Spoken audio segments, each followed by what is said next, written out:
sekarang saya sudah terhubung dengan Pak Dion. Selamat malam Pak Dion. Ya, selamat malam Mas Taufik dan Mas Febri. Yes. Jelas ya Mas? Jelas Bapak. Iya. Oke. Nah, ini Mas, ini Bapak mohon maaf. Bapak mohon maaf. Rumah sakitnya ya? jangan disebutin ya Pak. Oh iya, oke.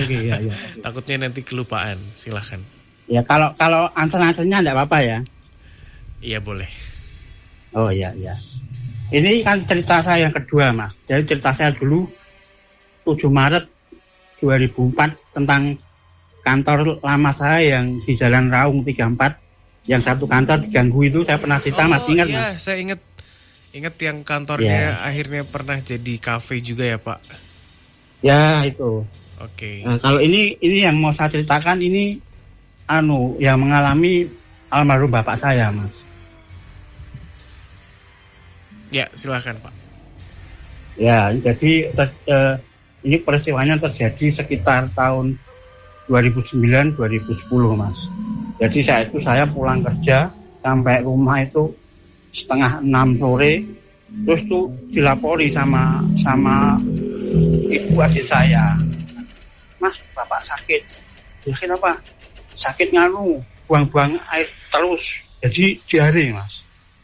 Karena minum obat sejak siang nggak sembuh, akhirnya kan kita sepakat, jadi bawa ke rumah sakit untuk dirawat. Nah, berhubung rumah sakit terdekat dari rumah, saya kan masih ikut orang tua. Sekarang kan sudah rumah tangga sendiri, sudah punya rumah sendiri. Kalau dulu kan rumah orang tua saya itu di belakang balai kota itu loh Mas. Nah, yang rumah sakit terdekat dari itu ada rumah sakit milik pemerintah, milik militer lah, yang arah ke Polrestabes, sebelum Polrestabes. Akhirnya Mas, saya boncengin bapak saya, terus ibu saya sama adik saya boncengan motor 2 bawa ke rumah sakit itu, daftarkan ke IGD. Setelah diperiksa ternyata bapak saya tidak boleh pulang, harus mondok karena diarenya sudah parah, jadi badannya sudah lemes Mas. Nah, berhubung dulu belum ada BPJS Mas, adanya masih jam sostek. Ya, masih ingat Mas, jam sostek Mas? Ya, masih Pak. Ya, jadi bapak saya itu kan anggota peserta saya. Akhirnya dapat kamar. Kebetulan bapak saya itu ikut yang kelas 3 Mas. Jadi dapat kamar, terus langsung dibawa masuk ke kamar itu. Karena dia dapatnya kelas 3 itu dapatnya yang Jadi dari depan rumah sakit itu masuk lurus paling pojok mentok tembok itu Mas. Jadi di belakang tembok itu udah taman, pagar, terus ada saluran air, terus jalan raya itu yang tembusnya ke Pasar Bulu itu loh Mas. Nah itu. Nah, masuk ke situ, nah itu ruangannya itu Mas. Ruangannya memang tampilannya itu agak singgup gitu loh. Jadi dia ada penerangan lampu neon, tapi neon yang remang-remang gitu. Terus bawahnya itu gerah, panas gitu. Ya mungkin kan karena kelas 3 enggak ada AC, enggak ada kipas angin ya. Tapi saya pikir yang penting bapak saya tangani gitu. Terus masuk di dalam kamar itu kelas 3 itu ada 3 bed Mas. Jadi satu dekat pintu, terus satu di pojok kanan, pojok tembok, satu lagi dekat jendela. Ya bapak saya itu yang dekat jendela persis. Nah, terus maghrib kan masuk, terus adik saya pamit, dah kamu nungguin bapakmu ya, aku sama adikmu mau ngurusin rumah, besok masih jualan. Ibu saya kan dulu jualan. Oh ya Bu, ya saya catin. Terus ibu saya pulang.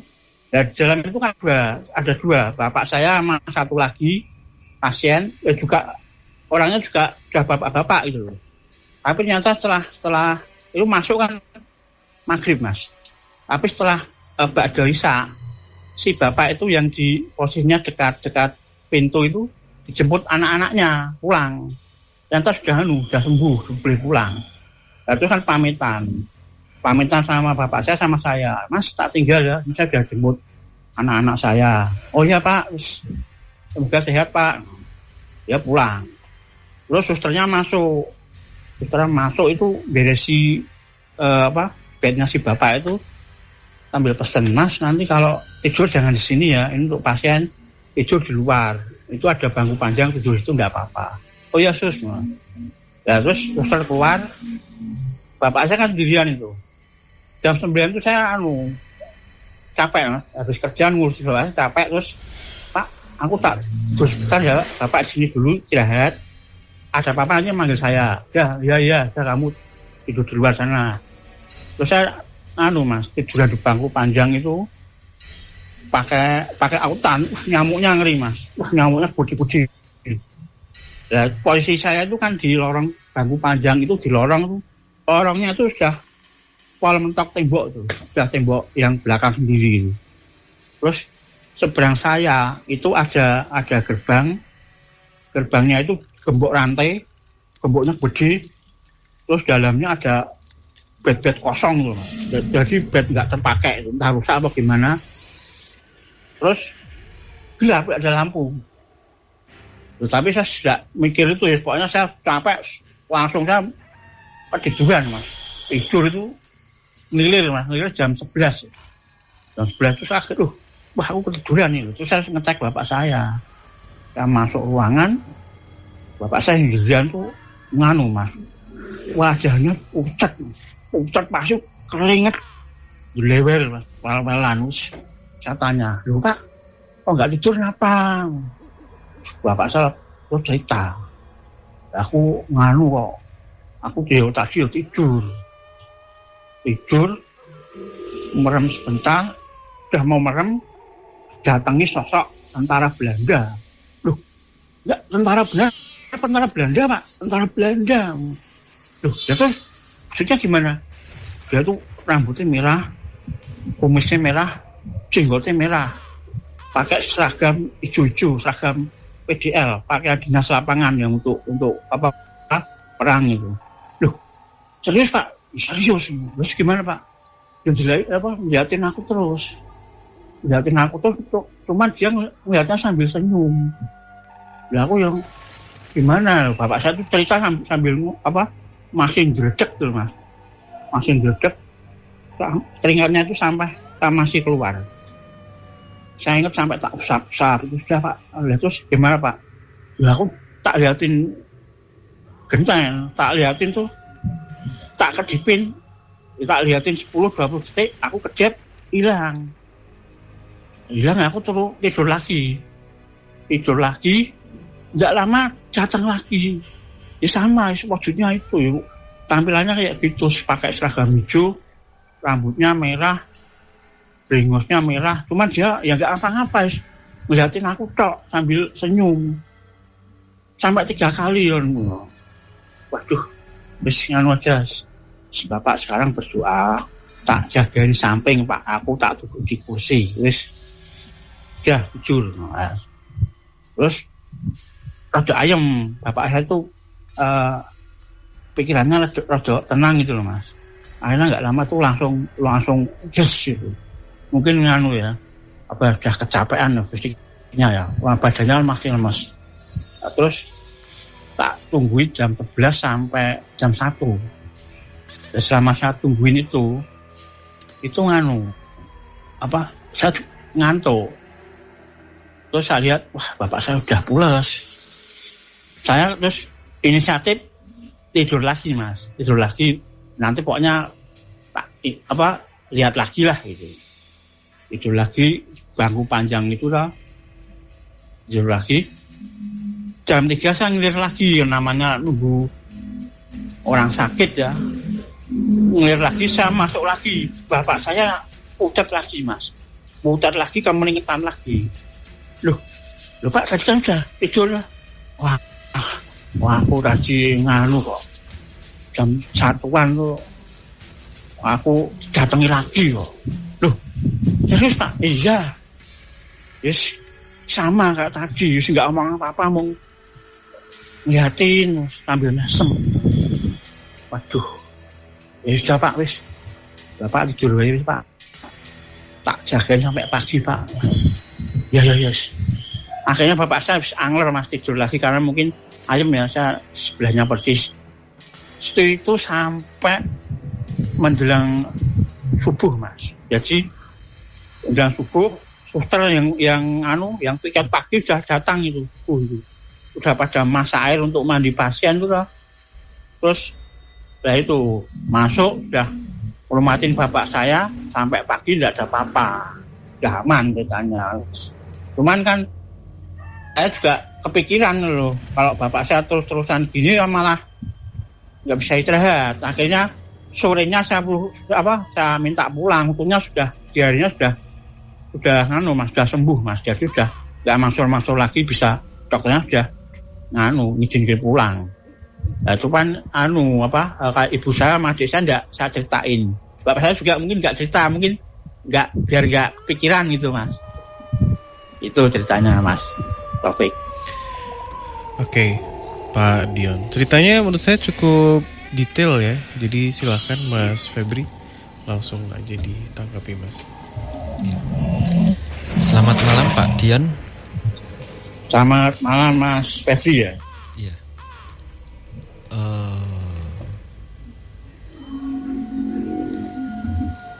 Ini sosok ini apa ya, kayak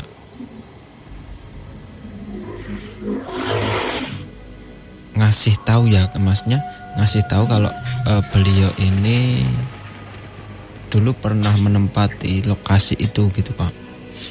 Oh, pernah gimana Mas? Pernah gimana?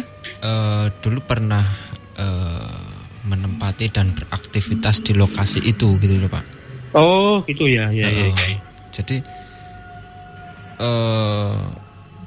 apa ya, kayak perwakilan dari bangsa mereka gitu loh Pak. Berarti sebenarnya itu ada Gimana Pak? Gimana? Halo Pak? Ya juga ya. Gimana? Ya. Tadi keputus tiba-tiba Pak. Enggak, itu berarti di kamar situ sosoknya sebenarnya ada banyak juga. Ada beberapa sosok Pak, ada beberapa sosok. Oh ya. Apa ya? Ya orang-orang bule gitu ya. Itu ada beberapa sosok gitu Pak. Dan beliau si sosok ini ya Pak ya, si sosok ini itu sebenarnya ini kalau yang saya tangkap ya tentang sosok ini ya Pak ya. Sosok ini itu sebenarnya itu suka dan senang dengan orang pribumi gitu. Jadi kalau kita membayangkan zaman dulu, zaman penjajahan Belanda gitu kan, orang-orang Belanda itu kan kayak apa ya Mas, kayak memusuhi banget gitu ya. Tapi kalau yang saya tangkap dari sosok ini, dari apa ya, dari hati terdalamnya gitu ya, itu sebenarnya itu kayak menjajah Indonesia itu kayak sosok orang ini itu kayak nggak mau gitu loh Mas, karena dia melakukan secara terpaksa karena kayak ada tekanan dari pimpinannya gitu loh Mas. Oh ya, karena tugas itu Mas ya, tugas militer itu ya. Betul masuk akal itu. Dan sosok ini itu kayak apa ya, kayak menyampaikan minta maafnya atas perlakuan dia pada zaman dulu gitu loh Pak. Sebenarnya apa ya, kalau kita tangkap tentang sosok ini itu sebenarnya sosok ini ingin mengucapkan hal-hal seperti itu gitu Pak. Iya. Jadi kayak dia ini yang saya tangkap ya Pak ya. Dia itu bilang kayak aku dulu itu melakukan hal seperti ini itu kayak sangat terpaksa gitu. Penyesalan itu Mas. Iya, penyesalan dan sampai sekarang itu sebenarnya banyak ya sosok-sosok yang dari luar gitu, dari luar orang kita, orang pribumi gitu ya, dari yang zaman-zaman dulu itu sebenarnya itu banyak yang ingin melakukan hal seperti itu, ingin meminta maaf, terus ingin mengakui penyesalannya, mengakui kesalahannya, gitu sebenarnya banyak gitu. Itu kan kamar-kamarnya juga Mas, masih peninggalan kolonial Mas. Jadi mungkin residu energinya kan masih iya, Pak. juga. Untuk kamarnya Mas, memang bentuknya masih ternitnya itu tinggi itu, ternitnya tinggi itu loh, warnanya temboknya itu hijau gitu, ciri khas instalasi militer lah. Cuman hawanya itu panasnya harus nggak kuat ya. Apa itu ada pengaruhnya Mas ya? Padahal kan jendela saya buka terus. Iya. Kalau pengaruh ada ya, pasti ada ya, yang saya tangkap pasti ada. Karena yang saya lihat di situ pada zaman dulu itu sangat ramai ya Pak. Maksudnya orang yang beraktivitas, terus orang-orang sakit yang dibawa ke situ itu sangat banyak sekali.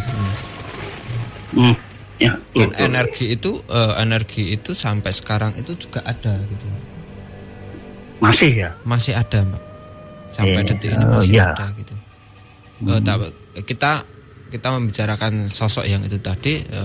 Kalau yang saya tangkap tentang sosok itu ya seperti itu tadi ya Pak. Dia kayak menunjukkan bahwa dia itu di situ ada, dan sebenarnya kalau kita gali lebih dalam lagi, sebenarnya dia itu kayak mengakui penyesalannya gitu, ingin mengucapkan hal seperti itu gitu loh Pak. Iya, memang jadi dari ekspresinya. Jadi sosok ini itu datang sebenarnya nggak ada tujuan untuk mengganggu atau gimana gitu Pak. Iya. Itu kalau yang saya tangkap ya seperti itu. Oke. Cukup ya, Mas. Iya. Pak Dion, terima kasih banyak untuk cerita keduanya di LDR ya. Halo Mas Taufik, itu saya mau tanya itu cerita saya yang pertama itu diupload di YouTube apa enggak ya? Soalnya teman-teman lama saya itu banyak yang tanya gitu, Pak. Pengen denger. Itu waktu itu tanggal berapa Pak? 7 Maret 2004. Saya coba tanyakan ke Mas Doni Akbar ya Pak. Oke. 7 Maret ya, 7 Maret. Ya. Terima kasih Pak Dion, selamat malam. Selamat malam Mas Taufik, Mas Febri.